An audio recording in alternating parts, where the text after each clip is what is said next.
마태복음 5장 11절 12절 보겠습니다. 마태복음 5장 11절 12절이요.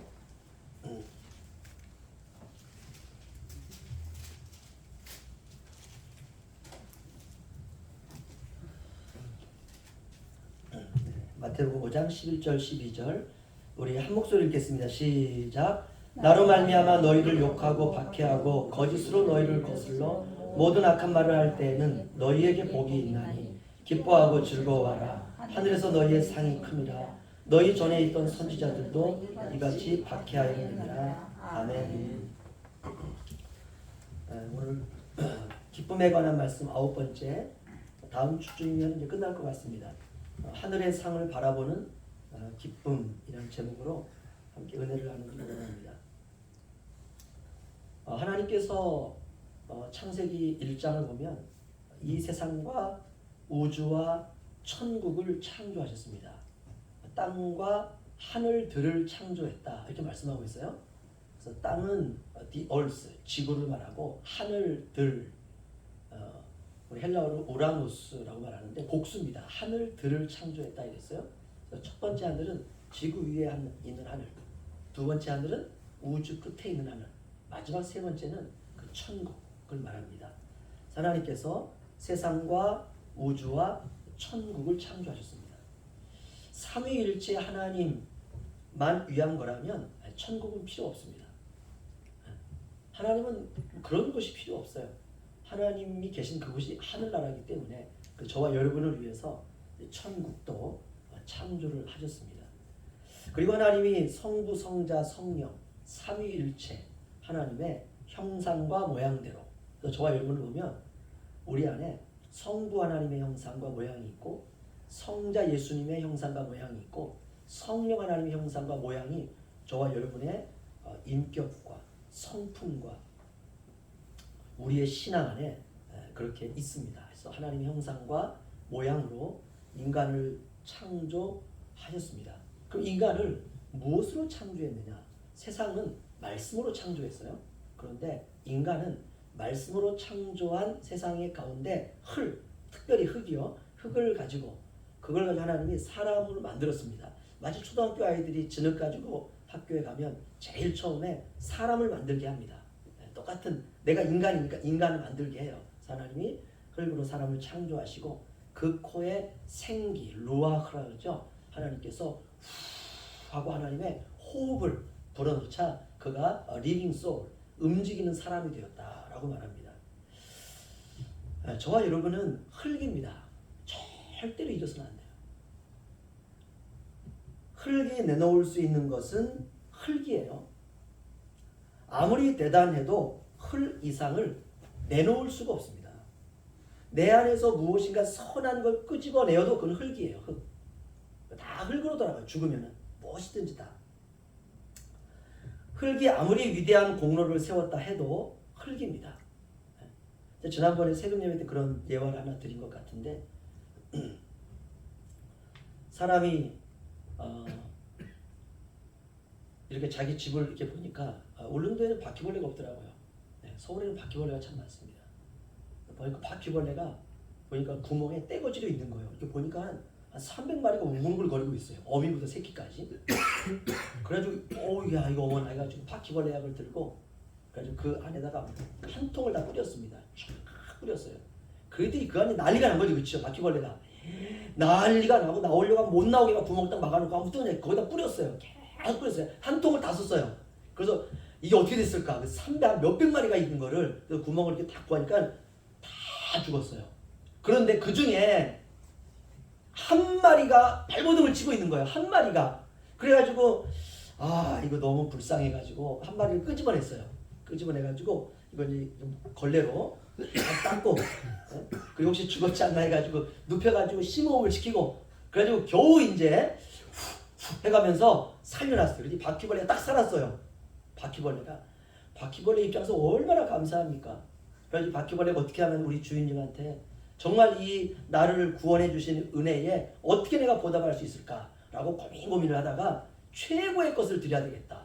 주인님을 보니까 주인님이 항상 이렇게 널판한 이렇게 탁자 위에다가 뭐를 참겨놓고 거기다 뭐 이렇게 짝대기 같은 것도 딱 놓고 뭐 이렇게 주워 먹는 거예요. 봤더니 이렇게 수저같이 생긴 거예요. 수저에다가 밥을 푹 푸더니 거기다 김치를 딱 놓더니 딱 먹는 거예요. 그래서 이 바퀴벌레가 생각합니다. 나를 구원해준 저 주인에게 내가 최고의 선물을 해야 되겠다. 그래가지고 자기가 잘 다니는 시궁창에 가가지고 흘러내려오는 밥알 하나를 입에다 딱 물고 이걸 물에 깨끗이 씻어가지고 와가지고요. 그 주인이 밥을 딱 뜨려고 하는데 주인님한테 인사를 하는 거예요. 주인님 감사합니다. 저를 구원해 주셔서 감사합니다. 그래가지고 제가 주인님에게 선물 하나 가져왔습니다. 그랬더니 뭐냐? 그랬더니 선물을 딱 내놓는 거예요. 그래서 밥숟갈 위에다가 그 더러운 시궁창에서 나온 걸 가지고 밥숟갈 딱 올렸다면 여러분 드시겠습니까? 그거는 당장 죽이죠. 그 바퀴벌레는. 인간의 공로가 그렇습니다. 그래서 이사야서에서는 인간의 의가 더러운 옷과 같다 이렇게 말했어요. 흙이 내놓을 수 있는 것은 흙입니다. 그랬더니 바퀴벌레가 주인님이 이렇게 밥알을 좋아하지 않는구나. 그러니까 주인님이 뭘 좋아하는가 많이 봤더니 길 가다 보니까 예쁜 여자가 오는 걸 좋아하는 거예요. 그래서 바퀴벌레가 나를 구원해준 그 주인님한테 적어도 내가 내 모습 이대로면 안 되게 해가지고 바퀴벌레가 더듬이에다가 매니큐어를 딱 칠하고요. 얼굴에다가 매니큐어 빨간색을 칠하고 입에다가 파랗게 칠하고 와가지고 주인님 저 어떻습니까? 하면은 그 바퀴벌레가 예쁘겠냐고요. 인간이 자기의 외모를 가지고 치장해서 하나님 앞에 의롭게 보이려고 하는 모든 것들은 다 흙입니다. 그 죄예요, 죄. 그렇다면 그 흙이 영생을 얻기 위해서 필요한 것은 과연 무엇일까? 하나밖에 없습니다. 하나님의 은혜밖에 없어요. 내가 너를 의롭다 하노라 라고 하는 하나님의 일방적인 선언. 이걸 우리가 디카이오 수순이라고 그랬죠. 의롭다 우리를 여겨주신 선언. 그래서 하나님의 은혜로 흙이 영생이라고 하는 선물을 받은 것입니다. 그러니까 영생을 하나님이 흙 속에 주신 것이에요. 바로 이것이 위대한 복음이죠. 그래서 인생은 영원을 살아가는 무대입니다. 하나님이 우리에게 주신 건 영원한 생명이에요. 영원한 생명은 영원입니다. 영원이요. 그래서 우리가 이 영원을 가지고 영원한 생명, 썩지 아니할 생명, 예수님의 부활 생명, 사망을 이긴 생명, 깨뜨린 생명, 이 생명을 가지고 우리가 살아가는 것, 그게 인생이에요. 그러니까 인생은 내 안에 있는 영원을 풀어놓는 무대입니다. 이 사람이 승리한 인생입니다. 그런 의미에서 인간은 이제 시간을 살아가는 존재죠. 그렇죠? 인간은 시간을 살아가는 겁니다. 이 시간을 영원한 현재로 살아가는 것이죠. 영원이라고 하는 것은 시간의 제약을 받지 않습니다. 그래서 예수님이 십자가에서 2000년 전에 돌아가신 바로 그 사건은 영원한 생명이기 때문에 시간의 제약을 받지 않아요. 그래서 2000년의 사건이지만 오늘 살아가는 우리에게도 그 보혈의 능력이 동일하게 효력을 발생하는 것입니다. 이런 의미에서 우리는 과거도 영원한 현재이고 현재도 영원한 현재이고 미래도 영원한 현재로 살아가는 것입니다. 그런데 어떻습니까? 인간이 경험하는 것은 죄 때문에 현재의 삶 속에서 경험하는 건 허물을 경험해요. 사람이 엄마 뱃속에서 태어나서 성장하다가 죽지 않습니까? 모든 게 다 그래요. 인간만 그런 게 아니라 동물도 그렇고 미생물도 그렇고 바닷속에 있는 어류도 그렇고 우리가 눈에 보이는 모든 나무들도 그렇습니다. 씨가 떨어져서 땅에 겉껍질이 죽어서 그 속에 있는 생명이 나와가지고 이제 줄기가 맺히고 가지가 해서 꽃이 나서 열매가 맺히는 그 순간까지 모든 것은요 그렇게 맺었다가 또다시 이게 반복되면서 언젠가는 모든 나무도 다 죽는 것입니다. 바로 인간이 시간 속에서 느끼는 건 뭐냐면 허무와 절망입니다. 죽는구나. 모든 건 다 죽는구나. 아름다웠던 내 과거의 추억은 다 사라지고 결국은 나도 죽는구나 라고 하는 허무와 절망 앞에 섭니다. 이렇게 시간 속에서 인간의 이 절망과 허무를 인간이 극복해야 되잖아요. 그래서 이 극복하기 위해서 인간이 어디에 집착하느냐? 세상과 물질에 집착을 해요. 시간을 살아내야 되는데 이게 시간을 영생으로 살아내야 되는데 시간 안에서 인간이 느끼는 건 허무밖에 없거든요. 허무밖에 없습니다. 해 아래 새 것이 없나니 하늘에 있는 저 해 아래는 뭐 새 것이 없어요. 전부 헛되고 허무한 것입니다. 인간이 이 시간을 그 영생으로 살아내지를 못하니까 결국 물질과 세상에 집착하는 것입니다. 저와 여러분이 예수 그리스도를 알고 복음을 알게 되는 순간부터 우리는 모든 삶을 영원한 현재로 사는 것입니다. 이게 천국의 삶이에요. 말씀은 시간을 초월한 영원이죠. 말씀도 영원입니다. 말씀은 영원하신 하나님의 말씀이에요. 그래서 영원입니다. 우리가 말씀을 시간 속에서 살아내는 거예요. 이게 영생이죠. 그 사람이 진짜 인생입니다. 우리가 거기에 더 관심을 갖고 더 집중하고 사는 것입니다. 이것이 제가 지난주에 말씀드렸던 새 생명의 삶이다 라고 말할 수 있습니다. 오늘 우리가 주님께서 우리에게 주신 말씀을 보면요, 우리가 예수 그리스도를 믿는 사람을 그리스도인이다 이렇게 말합니다. 그리스도인이라고 하는 사람은 예수님과 한몸된 사람, 예수님을 믿는 사람, 예수님을 닮아가는 사람, 예수님의 길을 걸어가는 사람. 한마디로 그리스도인은 예수 그리스도를 삶의 목표로 삼고 살아가는 사람, 이 사람이 그리스도인이에요. 이걸 더 쉽게 말하면 누가 나를 보면은 주님이 생각나는 사람, 이 사람이 신자예요. 내가 과연 그렇게 살고 있는가 우리가 한번 생각해 봐야 됩니다. 저와 여러분은 예수님과 영생으로 묶인 하나님의 가족인 줄로 믿습니다. 이젠 저와 여러분 혼자가 아닙니다. 이 사실이, 내가 예수께 묶여 살아간다라고 하는 이 사실이 우리로 하여금 살아갈 힘이 나게 하는 것입니다. 다른 것이 우리에게 힘이 아니라 우리가 주님 때문에 힘이 나는 것입니다. 주님 때문에 살아갈 기쁨이 생기는 것입니다. 그러면 주님의 무엇이 우리에게 능력이 되느냐? 그건 다른 것이 아니라 주님의 십자가의 구원이 저와 여러분에게 기쁨이 되고 능력이 됩니다. 그럼 왜 십자가가 우리에게 필요한가? 우리는 왜 십자가를 붙들고 살아가야 되는가? 그거는 죄 때문에 그렇습니다. 우리가 이 사실을 절대로 잊어서는 안 돼요. 우리가 인생을 감격하며 살아가야 되는 이유 중에 하나가, 최고의 이유가 뭐냐면 저와 여러분이 죄로부터 해방되었다는 것입니다. 저와 여러분은 더 이상 죄 아래 살지 않습니다. 항상 구원의 감격으로 살아가시는 저와 여러분 되시기를 주의 이름으로 부탁을 드립니다. 이걸 기쁨이라 그래요. 우리가 예수님을 처음 믿을 때뿐만이 아니라 지금도 구원의 은혜로 살아가야 됩니다.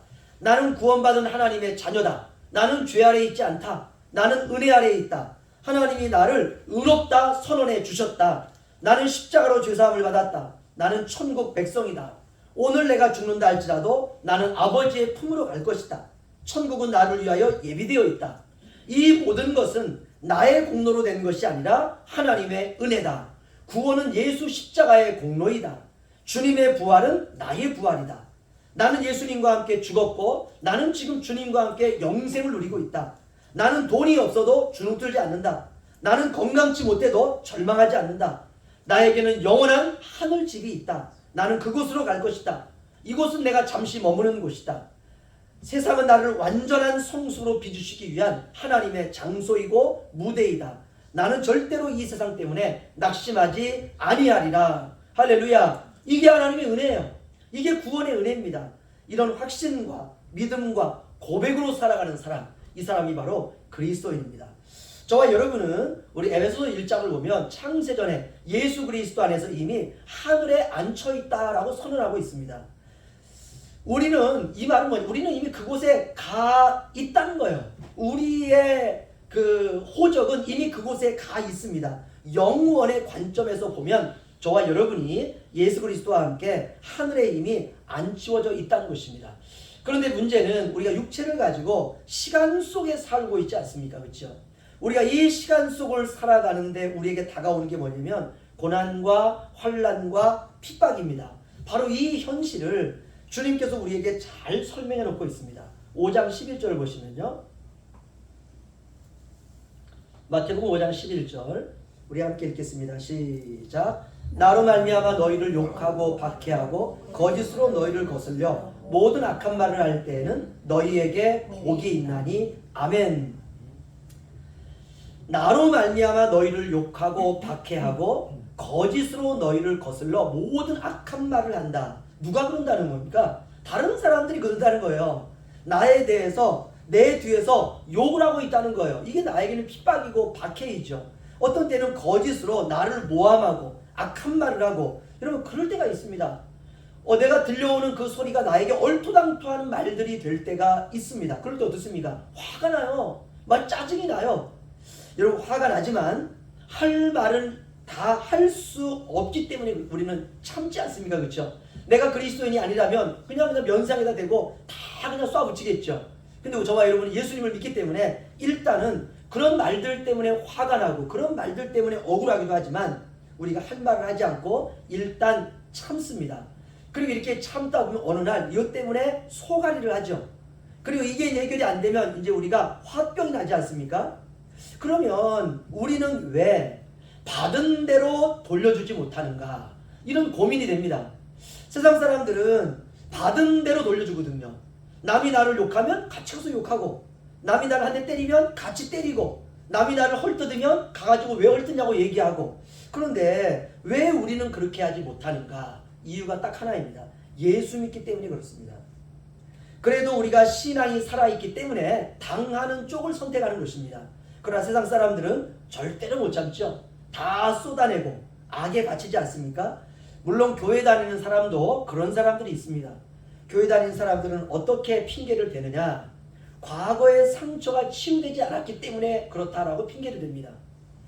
잘못을 인정하면 깨끗한데, 그렇죠? 내 잘못이다. 내가 문제다. 내가 아직 거듭나지 못했다. 내가 주님의 은혜를, 주님의 죄사함에 대한 은혜를 내가 경험하고 있음에도 불구하고 주님이 나를 용서해 주셨는데 내가 왜 이럴까? 내가 여전히 살아있다. 이렇게 깨끗하게 인정하면 되거든요. 근데 그렇게 하지 못하기 때문에 내가 과거의 상처라고 애둘러 댄다는 것입니다. 이건 비겁한 거죠. 아무튼 우리가 살아가다 보면 그렇게 당하며 살아갈 때가 있습니다. 그럴 때 우리가 오늘 말씀을 꼭 기억해야 돼요. 그리스도인이 핍박을 받고 오해를 받고 거짓으로 모함을 받는 것, 우리 주님이 괜찮다라고 말하고 있는 거예요.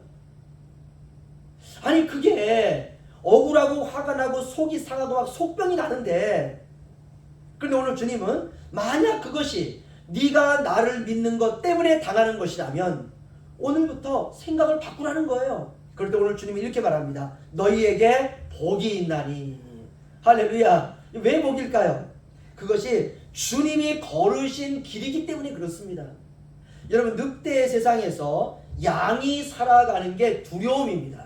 내가 너희를 보냄이 늑대 가운데 양을 보낸과 같도다. 여러분 늑대 가운데 양을 보내면 양을 늑대가 다 뜯어먹습니다.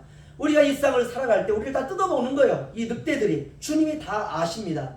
그럼에도 불구하고 너희가 환난과 핍박과 오해와 거짓으로 모함을 받을 때 너희에게 복이 있나니. 저와 여러분이 그런 모든 핍박의 과정을 통해서 성숙하게 자라게 하시려고 하시는 하나님의 뜻이 있는 것입니다.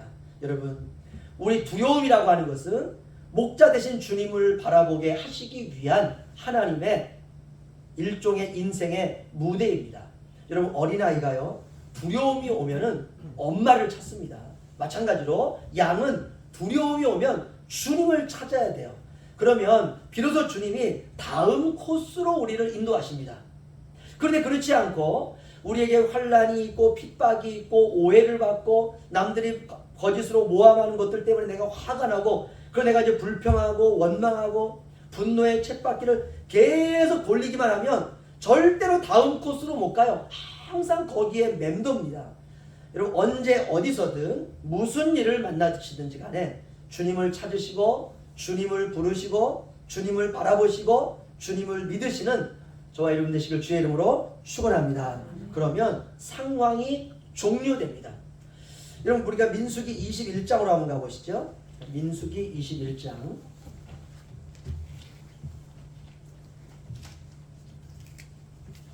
민수기 21장이요.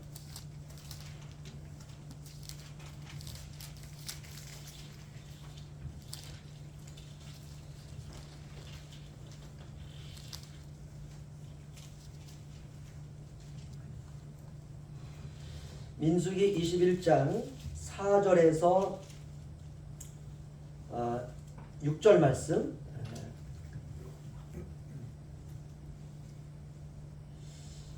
배경은 이렇습니다. 이스라엘 백성들이 애굽을 나와서 가나안으로 가야 되는데 가나안으로 가는 길이 한 10일이면 가요. 열흘이면 갑니다. 근데 하나님이 그 10일 동안 갈 수 있는 거리를 걷지 않고 뺑뺑이 돌게 하세요.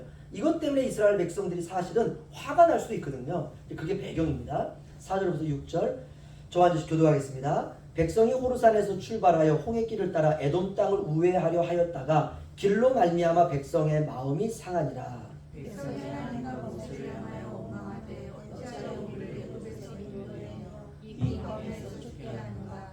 이곳에는 먹을 것도 없고 물도 없다. 우리 마음이 하찮아 주를 싫어하노라. 다 함께요. 여호와께서 불뱀들을 백성 중에 보내어 백성을 물게 하심으로 이스라엘 백성 중에 죽은 자가 많은지라. 아멘. 이스라엘 백성이 호르산에서 진행해서 홍해길로 쫓아 에돔 땅을 이렇게 돌아가는 것 때문에 마음이 딱 상했습니다. 쉽게 말하면 이런 거죠. 여러분 모든 인생길은요 하나님이 우리에게 필요하기 때문에 우리에게 허락하신 길입니다. 그게 환난의 길이 되었든 기쁨의 길이 되었든 감사함으로 우리가 그 길을 따라 걸으면 되리라 믿습니다. 그런데 이스라엘 백성들이 자기들이 생각하니까 이런 길이 아니라 다른 길로 가도 되거든요. 그런데 길 때문에 아무튼 마음이 딱 상했습니다. 그러니까 쉽게 말하면 이거죠. 뭐 이딴 길들이 있어. 이런 겁니다. 우리가 살면서 많이 당하는 환경이죠. 뭐 이런 경우가 있어. 뭐 이게 뭐 하나님이 나에게 주신 환경이라고 할 수 있어. 하나님이 살아계신데 왜 나에게는 고난을 줄 수 있어? 왜 이런 아픔을 줄 수 있어? 왜 이런 억울한 일들을 줄 수 있어? 바로 이거거든요. 그래서 백성들이 모세를 원망하기 시작합니다. 왜 이런 길로 우리를 인도했느냐라고 하는 원망입니다. 교회 생활하다 보면 인생을 살다 보면 그럴 때가 있습니다. 왜 이렇게 어렵게 살아가는지, 왜 이렇게 어렵게 돌아가야 되는지. 그때 백성들이 5절에 보면 이렇게 말합니다. 백성이 하나님과 모세를 향하여 원망하되 어찌하여 우리를 애굽에서 인도하여 올려서 이 광야에서 죽게 하는고 이곳에는 식물도 없고 물도 없도다. 우리 마음이 이 박한 식물을 싫어하노라 하매. 아멘. 우리는 여기서 박한 식물이다 라고 번역을 했는데 원래는 하찮은 식물이다. 이게 원뜻입니다. 여기서 박한 식물은 바로 하나님께서 하늘에서 내려주신 만나였습니다. 결국 하나님께서 하늘에서 그냥 아무것도 없는 모래사장에 양식을 주시는데 이 양식에 대하여 이스라엘 백성들이 했던 말이 뭐냐면 이 박한 식물을 우리가 싫어하노라. 마음이 상하면은요 하늘에서 내려주시는 것도 다 거부하게 되어 있습니다. 이 만나는 하나님이 주시는 것입니다. 그런데 하늘에서 내리는 만나도 이제는 하찮다, 뭐 이따위 것이 있나 이렇게 삶에서 중요하게 여기지 않게 된 것입니다.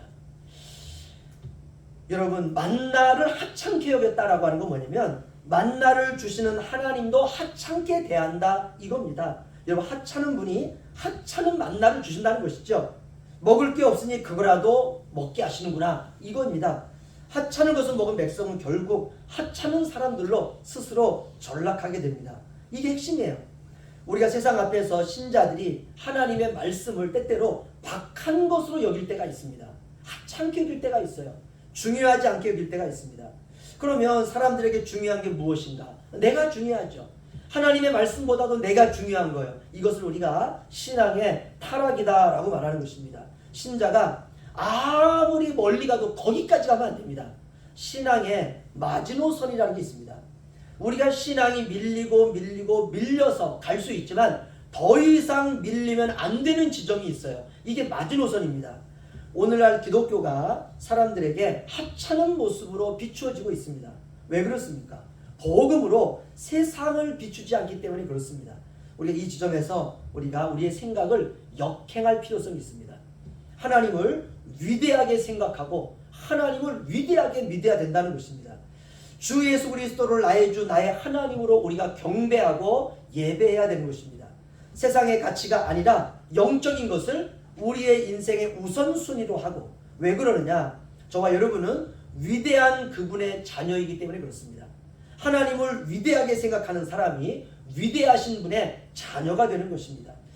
우리 마지막으로 마태복음 5장으로 다시 넘어가시죠. 마태복음 5장 12절 말씀 보겠습니다. 마태복음 5장 12절.